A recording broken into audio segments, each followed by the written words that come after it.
व्याकरण को खोलने पर हमें पहला चैप्टर में मिलता है, पहला अध्ययन में क्या मिलेगा? भाषा। ठीक है, भाषा पहला चैप्टर जैसे खोले तो क्या मिला? भाषा। भाषा किसे कहते हैं? कोई आदमी बताएगा? नहीं, भाषा का मतलब होता है विचारों का आदान प्रदान करना। क्या कहना?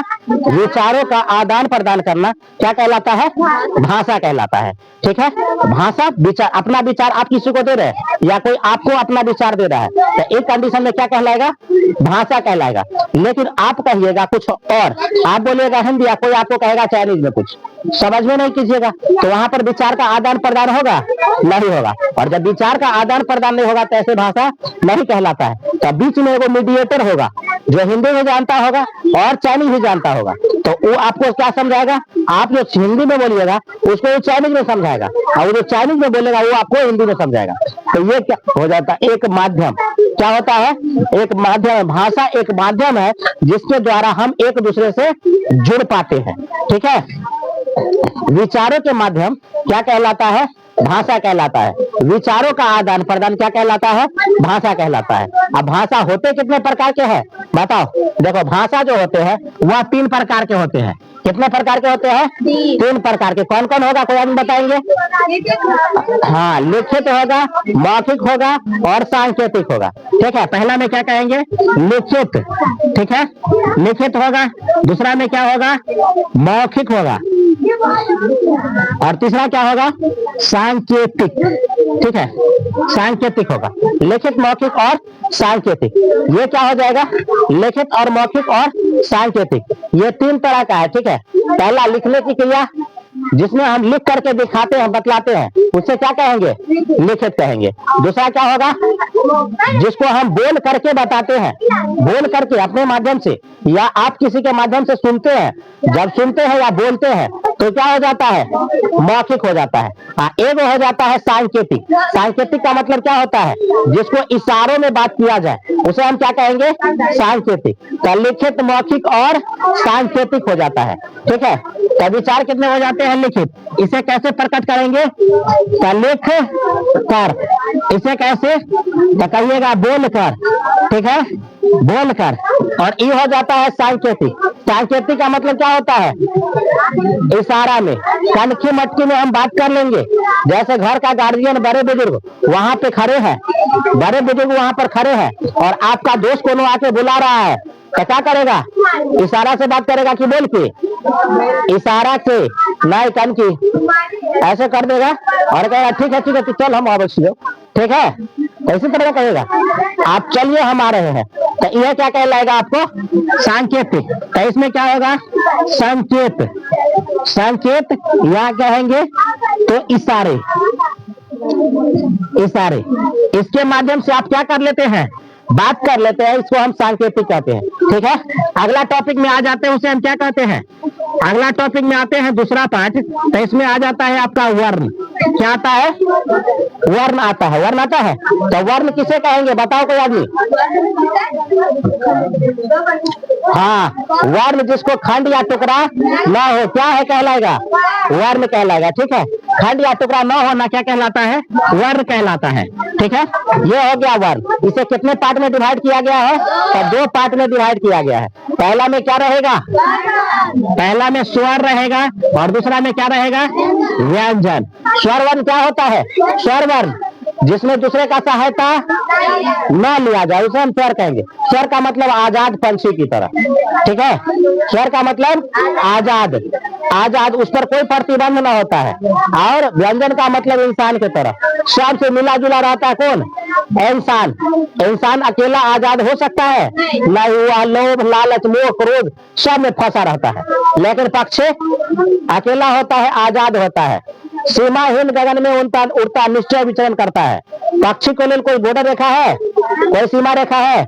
लेकिन इंसान ये लेल कहेगा रे देख यहाँ से हमार जमीन हो, अगर 2 इंची में घसक गया तो छाबा काट देंगे। कहता है ना?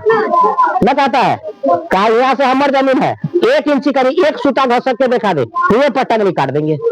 ठीक है, तो ये क्या हो जाता है आपका? यही आपका हो जाता है क्या? सीमा। जिसको आप क्या कर सकते हैं, आप पर इंसान पर लगता है प्रतिबंध। ठीक है, इंसान बगैर हेलमेट के गाड़ी चलाएगा तो मामा जी काटेंगे चालान। ठीक है, मामा जी काटते, जानते हैं मामा जी किसको कहता है, किसको कहता है? हाँ, मामा जी चालान काट देते हैं। ठीक है, तो स्वर क्या कहेंगे हम? स्वर। स्वर का मतलब जो आजाद होता है। आजाद कौन होता है? पंछी होता है। पंछी का मतलब जिसमें दूसरे का सहायता। पक्षी किसी को उड़ने के लिए सहायता लेने जाता है क्या? अकेला उड़ जाता है जहां मर्जी।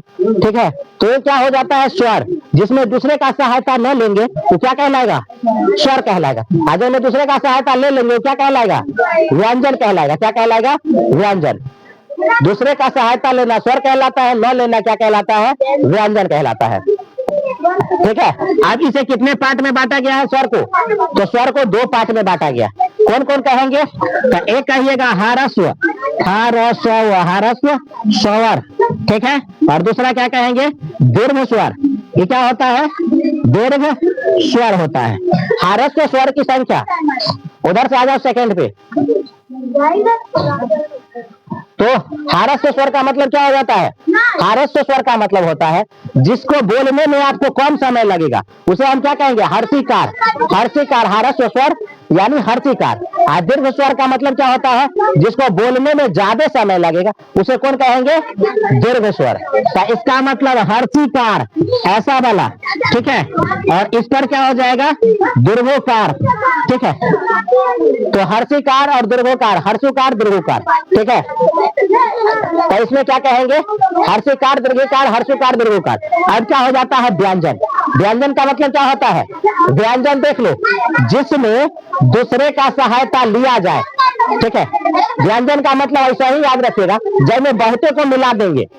जैसे जीजा जी शादी के बाद पहला बार घर आते हैं ना, तो बोलो ओकरा कितना व्यंजन मिलता है खाए को? अरे वो चौकी कम पड़ जाता है। एगो कुर्सी पर बैठते हैं, एगो चौकी पर पूरा थालिया, कम से कम 25-30 को प्लेट तो मिलवे करता होगा।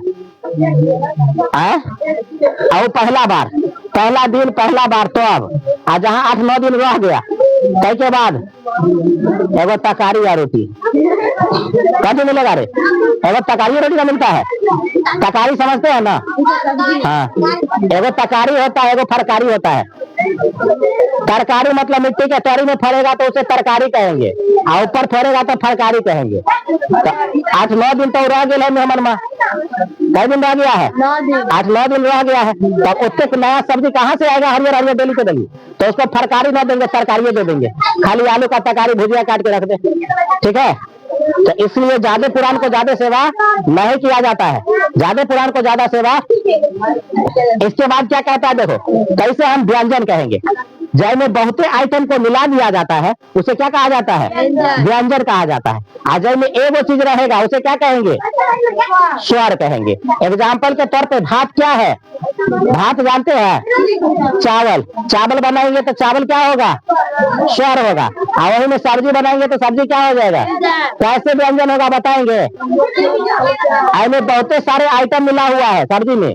ठीक है, लेकिन भात में केवल एक, रोटी में केवल एक आइटम मिला है, आटा मिला है, और पानी डाले तो पानी वाष्प बन के उड़ गया है। तो इसीलिए क्या कहेंगे? तो उसे हम व्यंजन कहेंगे। ठीक है, क्या कहलाएगा? व्यंजन कहेंगे। ठीक है, व्यंजन का मतलब क्या होता है बोलो, बता दिया। अब व्यंजन का मतलब जिसमें दूसरे का सहायता न लिया जाए, कि लिया जाए, लिया जाए। ठीक है, और स्वर का मतलब जिसमें न लिया जाए। ठीक है, अब व्यंजन को पार्ट ऑफ डिवाइड किया गया। कितने पार्ट में बताओ कोई? व्यंजन को कितने पार्ट में बांटा गया है?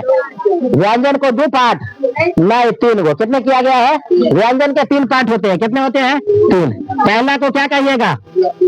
ऊष्म वर्ण। दूसरा को क्या कहेंगे? स्पर्श, स्पर्श वर्ण। ठीक है, और तीसरा को कहेंगे अंतस्थ वर्ण। ठीक है, कितने वर्ण हो गए? देखो, उष्ण वर्ण का मतलब कथी होता है? हम बोलते हैं तो मुंह से कथी निकल रहा है? धुआं, धुआं, धुआं, उष्मा निकल रहा है। क्यों? क्योंकि मौसम है ठंडा का, मौसम ठंडा का है।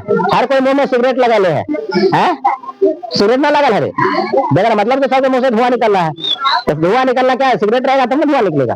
है देखो, उसी को कहेंगे उष्ण वर्ण। जकरा बोलने में हमारे मुंह से उष्मा निकलता हो वैसे अक्षर को उष्ण वर्ण कहा जाता है। क्या कहा जाता है?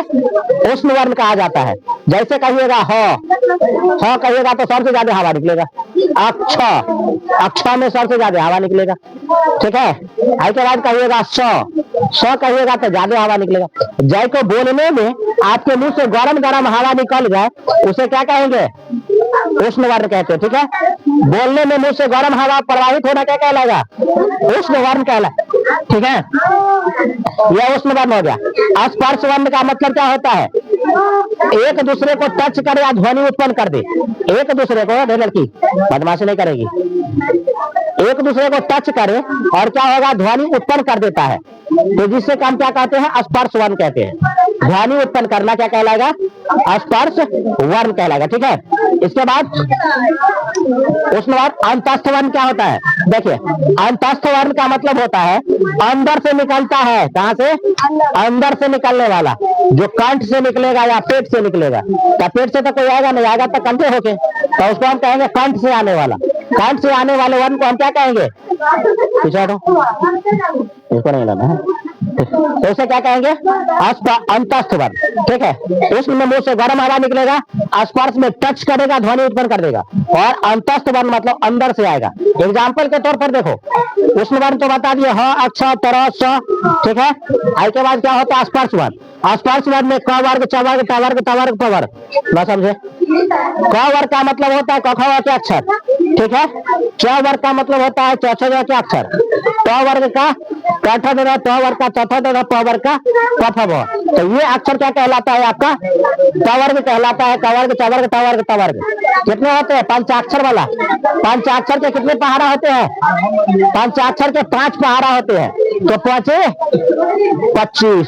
सबसे ज्यादा अक्षर कौन में होता है? स्पर्श वर्ण में। अंतस्थ वर्ण में क्या होता है? जो कंठ से आएगा, कंठ से आने वाले वो क्या कहते हैं? अंतस्थ वर्ण कहते हैं, ठीक है। तो ये हो गया आपका वर्ण हो गया। अब कहेंगे हारस्थ स्वर कितने होते हैं? ये दोनों मिला के कहिएगा 4 गो, ये होगा 7 गो, दोनों मिला के 11 गो। एक तीनों मिला के कितना होगा? 33 गो। ये 33 गो 11 गो। हिंदी वर्णमाला में कुल वर्णों की संख्या कितना? कुल वर्णों 44 गो, ठीक है। कितने हैं? लेकिन हिंदी व्याकरण में कुल वर्णों की संख्या पूछेगा ना तो कहिएगा 52 गो, ठीक है। हिंदी वर्णमाला में कुल वर्णों की संख्या 44, लेकिन हिंदी व्याकरण कहेगा हिंदी पूरे समूह में कितने होते हैं? कुल हिंदी वर्णों की संख्या कहेंगे तो कितना होता है? 52 होता है। अब हम तक गिने 44 को, देखो 52 को गिनिए, पहले 44 को गिनिए। तो पहले देखो ये तक गिना गया है। का वर्ग में कितने होता है? अ से लेके अंग तक अंग होता है। अंग में 2 अक्षर है, तो अंग नहीं होगा, क्या होगा? तो एगो होता है अ के स्वर वर्णों की संख्या कितना होता है? आ में कई अक्षर होता है बताओ? 6 गो। ए में कई गो लेंगे? लास्ट अक्षर को नहीं लीजिएगा, ठीक है। लास्ट अक्षर को नहीं लेना है। तो 6 5 कितना हो गया? 11 गो। ये दोनों स्वर हो गया। क्या हो गया? स्वर हो गया। अब आ जाओ व्यंजन में, देखो एगो कहिएगा क वर्ग में कई गो? 5, च वर्ग में 5, ट वर्ग में 5, ट वर्ग में 5 और प वर्ग में कितना हो गया? 5 25 गो। कुल वर्ण कितना हो गया? 5 25 गो हो गया। अब कई गो बच्चा है? लेकिन बताया 33 गो, हुआ 25 गो। कौर कहाँ गया है? और आ गया 11 लवा में। 11 लवा में य से लेके ह तक, य से लेकर के ह तक। बताओ य से लेके ह तक कितने अक्षर होते हैं? 8 होता है ना। 11 लगा टोटल वर्ण कितने होते हैं? 11 गो। टोटल कितने होते हैं? 11 गो होता है। अक्षर तरह ज्ञ 8 3 कितना हो गया? 11। तो अक्षर तरह ज्ञ को अलग रखा गया है, ठीक है। ये 8वां अक्षर होता है। तो हिया कितना है? 25 और हिया कितना हो गया? 8 25 8 कितना होगा? 33 होगा। कौन वर्ण होगा? कौन वर्ण होगा? व्यंजन वर्ण होगा, ठीक है। तो व्यंजन वर्णों की संख्या कितना हो जाएगा? व्यंजन वर्णों की संख्या 33 हो गया। व्यंजन वर्णों की संख्या दे दिया है 33 हो गया। अब स्वर वर्ण समझ गए, व्यंजन वर्ण समझ गए, ठीक है। अब कहता है सर जी 33 को तो सब अक्षर हो गया ना सब, खाली 3 गो बचा है, 11 लगा अक्षर, यही 3 गो बचा है। कितना मिनट का हो गया? 17। तो क्या हो गया? आज 6 तरह गया। देखो व्यंजन वर्ण समझ में आया। अब आगे देखते हैं। देखो इसके बाद क्या कहता है, व्यंजन वर्ण के बाद आ जाता है, अब कहिएगा अक्षर के लिए, तो एगो होगा अक्षर, एगो होगा तरह और एगो होगा ज्ञा। एगो और छोड़े हैं। कौन छोड़े थे? एगो और छोड़े थे ना। तब बताओ ये 4 गो अक्षर है ना, ये क्या अक्षर है? 4 गो। तो चारों मिला के कितने को हो गया? 44 से 4 गो नहीं जोड़े हैं, ये 4 गो जोड़ा गया है। ए में के कई गो जोड़ा गया है? 5 गो। 11 लौट में के 8 गो, मतलब 3 छूटल है 4। तो कितना हो गया? 44 4 48 गो। अब कई गो बचा? और कई गो कमी है? वो 4 गो कहाँ है? दोनों पहाड़ा में दिख रहा है। जो पहाड़ा में होता है उसे क्या कहते हैं? हाँ बताइए। देखो पहाड़ा में है क्या? अब जो देखेंगे कोनो अक्षर छूटल है में, हमें कोनो अक्षर ना छूटल है, लेकिन उसको कहेंगे वो भी आता है, दुनिया में वो भी है। जिसको मम्मी पापा ना होता उसे क्या कहते हैं? मगर बेगर माई बाप के बच्चा को क्या कहेंगे रे? अनाथ। क्या कहते हैं? अनाथ वर्ण है। तो कौन वर्ण है? अगर मम्मी पापा कोई नहीं देखभाल करने वाला है, लेकिन दुनिया में वो है।